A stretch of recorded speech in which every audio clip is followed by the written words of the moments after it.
Regresamos a Punto y Contrapunto. El conflicto entre Israel y Palestina es el primero de carácter internacional al que se enfrentó la administración de Joe Biden. Aunque el mandatario estadounidense dijo que apoyaba el cese del fuego, nunca dejó de respaldar a Israel. Ayer felicitó el cese al fuego y dijo que había hablado con Netanyahu en 6 ocasiones, además de mantenerse en contacto con las autoridades de Egipto y otros países de Medio Oriente, así como con las autoridades palestinas. También dijo que Estados Unidos defendía el derecho de Israel a defenderse en contra de ataques indiscriminados de Hamás y otros grupos. En un mensaje ofrecido desde la Casa Blanca, el mandatario estadounidense dijo que israelíes y palestinos merecen vivir con seguridad y disfrutar las mismas garantías de libertad, prosperidad y democracia, y que su gobierno seguiría su discreta y decidida diplomacia con ese fin. Varios medios y organizaciones como Human Rights Watch acusaron a la administración de Biden de bloquear una declaración del Consejo de Seguridad de la ONU para pedir el cese de la violencia. Y además autorizó esta semana la venta de armas de precisión a Israel por más de $700 millones, pese a la iniciativa presentada por un sector de los legisladores demócratas para bloquearla. Bien. Segundo tema de la noche. Ahora comienzo contigo, Jan Albert. ¿Cómo has visto, cómo analizas la intervención o la participación de Estados Unidos en este conflicto a lo largo de la historia? Pues ha jugado un papel, digamos, importante en la resolución, cuando se han llegado a algunos acuerdos. Y bueno, también preguntarte también si ves un cambio, como ya lo decía hace yo unos momentos, pues es el primer conflicto internacional, digamos, que enfrenta la administración de Joe Biden, y si ves un cambio a la retórica manejada por el expresidente Donald Trump. Bueno, yo creo que los Estados Unidos siempre han tenido un papel bastante complejo, ¿no?, en la relación con Israel, tanto como con Palestina. De un lado, los intereses de los Estados Unidos en el Medio Oriente claramente están al lado de la paz, porque inestabilidad en la región afecta mucho los intereses de los Estados Unidos, por ejemplo, la producción de petróleo, la relación con otros países en la región, pero al mismo tiempo los diferentes gobiernos estadounidenses, independientemente de que sean republicanos o demócratas, siempre han tenido una relación muy estrecha con Israel y siempre han sido los aliados principales de Israel en cualquier conflicto. Y claro, la retórica de Joe Biden en este caso era un poquito distinto a la retórica de Donald Trump. Donald Trump ha sido desde el inicio 100% pro-Israel y en ningún momento se ha pronunciado de una forma que podríamos interpretar como una búsqueda de una paz duradera en el Medio Oriente. Joe Biden es un poquito más cuidadoso, pero Joe Biden también viene de la ala del Partido Demócrata, que tiene una relación muy estrecha con Israel y también con sus aliados políticos en Estados Unidos. Entonces la realidad es que la posición en la práctica, la postura de Joe Biden no es tan distinta a sus antecesores, ni Donald Trump, ni Barack Obama, ni George W. Bush. Algo que se me hace interesante es que Joe Biden ha dicho que quería una tregua, pero hasta la fecha no ha ofrecido un plan para una paz duradera. Entonces, en realidad, lo que Estados Unidos están haciendo, están buscando una solución a corto plazo, pero no están buscando una solución para sacar de la esquina las negociaciones entre Israel y Palestina sobre una posible solución de 2 estados, etc. Entonces, es un poco más de lo mismo, pero con una retórica un poco más suave que lo de Donald Trump. Bien.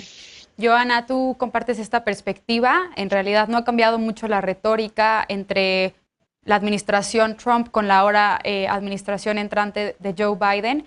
Y también preguntarte si ves alguna, ya también lo decía yo hace unos momentos, ¿cuál ha sido la diferencia a nivel Consejo de Seguridad, el discurso que se maneja el presidente Joe Biden? Ayer congratuló precisamente este cese a las hostilidades, pero también en el Consejo de Seguridad pues hubo la utilización de un veto para frenar o no frenar un posible llamamiento al cese al fuego desde el Consejo de Seguridad. Sí, Mariana, la verdad es que yo creo que Biden asumió la presidencia con un enfoque mucho menos proactivo de este conflicto palestino-israelí, y dentro de su prioridad en la política exterior no estaba pues plantear un plan de paz como lo han hecho sus predecesores, ¿no? Como a lo mejor lo hizo Trump, lo hizo Clinton, Obama, y pues la verdad también hay que tomar en cuenta que yo creo que al presidente Biden pues esta fue su primera crisis en política exterior y sus prioridades están más en la política interna, ¿no? Es decir, en el control de la pandemia, la recuperación económica, cambio climático, su rivalidad con China, incluso llegar a un acuerdo nuclear con Irán, y por eso es que él creo que asume este papel, y hay que también yo creo que sí también hay un cambio porque Biden recibe una mayor presión, sobre todo de los sectores más pragmáticos dentro del partido republicano, ¿no? Y pues sí creo que sí le siguió vendiendo estas bombas que utiliza Israel en el Domo de Hierro, pero sí le dice a Netanyahu, te apoyo y demás, pero hay una advertencia que esto tiene que tener un límite, ¿no? Entonces creo que sí hay esta postura, incluso bloquea ciertas resoluciones de Naciones Unidas, y bueno, en este conflicto se necesitan de posiciones muy fuertes para poder presionar a todas las partes para que se sienten a negociar, y creo que en el corto plazo digamos, no hay ahorita las condiciones para reiniciar un proceso de paz, e insisto, ¿no? Hay que construirse,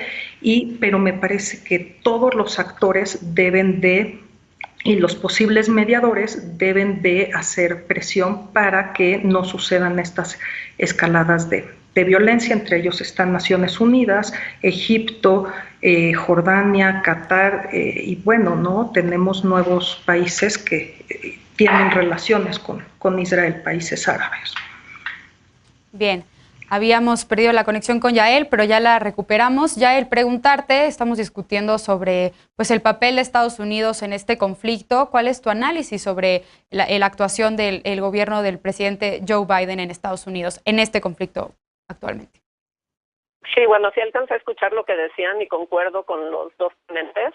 En realidad habría también que remontarnos históricamente a 1967, que es cuando creo que se consolida esta alianza, que persiste hasta el día de hoy. Yo creo que sí es que debemos de tomar en cuenta que tienen una postura más cautelosa, pero aún no definida. Entonces, bueno, eso por un lado, pero también pienso que en sus cálculos debe de estar presente esta idea de distanciarse del discurso trumpista, ¿no? Que alentó de cierta manera también a estos grupos ultranacionalistas de derecha. Ahora, la presión que se enfrenta dentro de su partido está segura que vaya, digamos, a incidir en la política exterior, específicamente en relación a Israel, tampoco así la presión que se da en las calles, ¿no? Pero sin duda son elementos pues nuevos en la medida en que se presentan con mayor fuerza que antes, que debemos de tomar en cuenta. Y por último, pienso yo que no es el rol de Biden definir cuál va a ser el mapa de ruta, ¿no?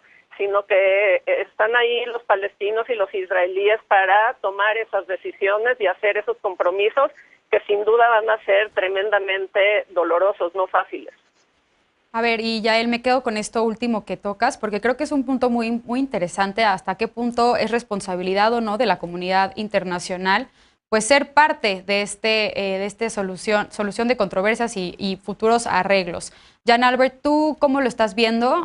¿Cuál debería ser el papel de Estados Unidos? ¿Debería mantenerse al margen o podría ser una oportunidad para que el gobierno de Joe Biden pues tome un papel en esta resolución del conflicto? O también, si piensas de alguna manera como Joana, que dice que ahorita su prioridad pues no es la política exterior, no es este tema, sino temas internos y atender la pandemia al interior de Estados Unidos. Sí, bueno, yo estoy de acuerdo con mis dos otros ponentes. Yo creo que como bien indicó la maestra Joana, los Estados Unidos están resolviendo una multitud de crisis internas en este momento y para Joe Biden yo creo que su primera prioridad es mantener más o menos calmo el ámbito internacional lo más que pueda mientras esté resolviendo cuestiones como por ejemplo el paquete económico de apoyo económico en Estados Unidos para combatir la crisis económica económica para salir bien de la crisis de COVID. Entonces, no es ni siquiera tanto que Biden debería mantenerse al margen. Yo creo que él no tiene muchas otras opciones porque simplemente es un problema que no va a poder resolver de aquí a los siguientes dos o tres años. Creo que también es importante que Biden termine platicando con los dos, con Israel y con los grupos de los territorios palestinos, para ver de entrada qué hay en términos de posibilidades para la paz, porque como parece ahorita, con el gobierno de Benjamín Netanyahu en Israel, va a ser muy difícil que Israel tomaría una posición más conciliatoria frente a Hamas, que de hecho no reconoce y no quiere reconocer la existencia de Israel. También estamos viendo un poco el rol de la Unión Europea, que es un rol muy comparable con los Estados Unidos. Por ejemplo, Alemania, los Países Bajos, Francia, y también, ya no es la Unión Europea, pero el Reino Unido, todos ellos han tomado más o menos la misma postura, el explícitamente reconocer el derecho de Israel de defenderse, pero al mismo tiempo hablar mucho de la proporcionalidad. Entonces eso también nos deja pensar un poco que la comunidad internacional en general, por lo menos en Europa, está pues, esperando un poquito cuáles son los próximos pasos de Biden, y no vamos a ver desde la Unión Europea tampoco muchos intentos de resolver esta situación a corto plazo. Bien. Joana, también me gustaría preguntarte lo mismo que a Jan Albert, ¿cuál debería de ser el papel de la comunidad internacional y hasta qué punto deberían o no pues acercarse a esta región para tratar de ser mediadores en este conflicto? Mira, a mí me parece que, como ya lo dijo Yael, claro que es responsabilidad de los actores directamente involucrados, pero me parece que hoy por hoy lo hemos visto desde el 2014, Mariana, se rompió el diálogo y se rompió el proceso de paz y se quedó en un impasse que creo que para todos los actores le resultó cómodo, ¿no? Para Israel, para la Autoridad Nacional Palestina, incluso para Israel. Entonces, me parece que sí hay una responsabilidad por parte de estos actores. Ahorita no hay incentivos, no hay condiciones para esto, y yo sí pienso que la comunidad internacional sí juega un papel muy relevante. Por ejemplo, cuando se celebraron los acuerdos de Oslo, fue por presión de Estados Unidos, y me parece que pues es Estados Unidos quien tiene quizás la fuerza para sentar a todas las partes involucradas, pero me parece que hoy por hoy, como ya lo explicaba Jan Albert, me parece que no hay interés. Me parece que la geopolítica de la región, Mariana, está por otro lado. Entonces, pues este conflicto se ha marginado, ¿no? Digo, en términos geopolíticos, un poco me parece que, por ejemplo, estos países sunitas, ¿no? del Golfo Pérsico, y Marruecos, Sudán, Bahrein y Emiratos Árabes, que establecieron relaciones con Israel y lo reconocieron, tienen otros intereses que sentar a los palestinos y a Israel para comenzar un proceso de paz. Pues Estados Unidos, ¿no? Ya también dijimos, está en otro momento. Algún organismo internacional no tiene esta fuerza, y pues hay también intereses y rivalidades regionales que no sé si permitan en este momento estas condiciones, Mariana. Bien.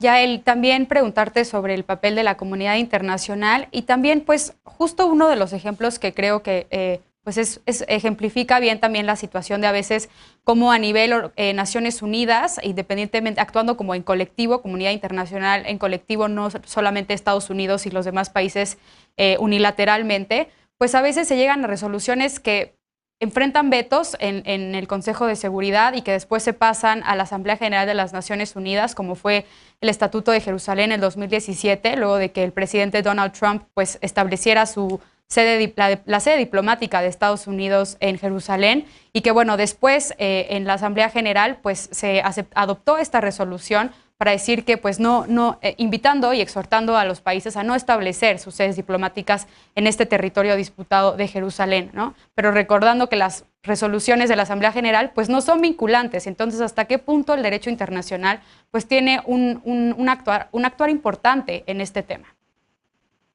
Pues lo que pasa es que la comunidad internacional es un colectivo y a la vez es un colectivo muy heterogéneo.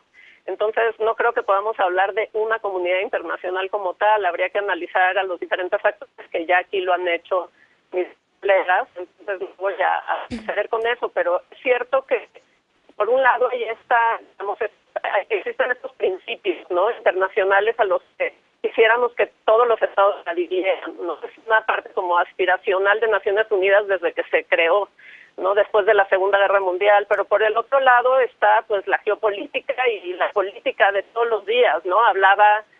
Se mencionó, Jan Albert creo mencionó esta cuestión de reportar desde la calle, y pues también desde la calle es donde se construyen estos procesos, de arriba hacia abajo y de abajo hacia arriba. Entonces creo que cuestiones geopolíticas, agendas de los estados, también la política local, o sea, todo acaba interactuando, dando lugar a diferentes resultados, ¿no?, y diferentes procesos. Ahora, si me preguntas en relación al Consejo de Seguridad, pues ciertamente también es un pequeño colectivo que a su vez está dividido y con actores que tienen intereses muy, muy distintos y a veces o con frecuencia contrapuestos en esta región que es tan pequeña, pero tan pues convulsa, ¿no? Entonces, bueno, yo creo que habría que analizar los actores, sus agendas y cómo éstas interactúan en el espacio llamado así comunidad internacional.